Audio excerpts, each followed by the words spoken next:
बिस्मिल्लाहिर्रहमानिर्रहीम। ज़रिया अराज़ी की जो तकसीम का प्रोसीजर है ये रेवन्यू कोर्ट से अडॉप्ट करती हैं। सिविल जज की अदालत को या सिविल कोर्ट को इसका कोई इख्तियार नहीं, ये प्योरली रेवन्यू कोर्ट्स का इख्तियार है। और ज़रई रकम जो ज़रई रकबा है आपका, उसकी तकसीम के लिए सेक्शन 135 लैंड रेवन्यू एक्ट और 135A ये मोस्टली इसके तहत आप तकसीम अराज़ी की दरख्वास्त देते हैं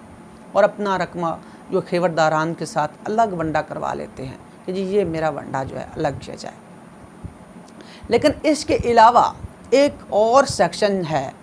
जिसके तहत आप अपने सबका जो आपके उस खेवट में कब्ज़ा में रकबा है और आपको उस रकबा पे आपकी इन्वेस्टमेंट पे आपने उस पर दरख्त लगाए हुए हैं, आपने उसमें अपना डेरा बनाया हुआ है और उसमें आपने खाला जात और ये मतलब उस पर बड़ी इन्वेस्टमेंट की हुई है, उस पर आपने लेवल कराया हुआ है, उसके आपने अच्छे क्यारे बनाए हुए हैं और आपको लगता है कि आप यही रकबा अपने पास रखना चाहते हैं और आपको अपने आबाओ अजदाद से वो तकसीम दी गई है और आपको वो तकसीम सूट भी करती है, वही आप अपने पास रखना चाहते हैं, तो बजाय तकसीम अराज़ी की दरख्वास्त दिए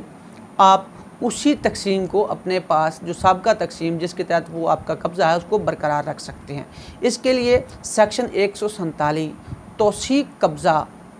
जो है उसकी दरख्वास्त दी जाती है कि ये हमारे पास ऑलरेडी जो है कब्ज़ा है फ़लाँ एकड़ का और इतनी ही हमारी मलकियत है और इस तकसीम को खानगी तौर पर हमने तकसीम कर रखा है और इस पर हमने इतनी इन्वेस्टमेंट कर रखी है, इस पर दरख्त लगाए हैं, इनका लेवल करवाया है, इस पर जो है इस पर मट्टी डलवाई है या इस पर जो भी हमारी इस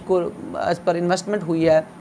उसके बाद ये रकबा हमें सूट करता है और यही हमारी जो है तकसीम में कन्फर्म कर दिया जाए।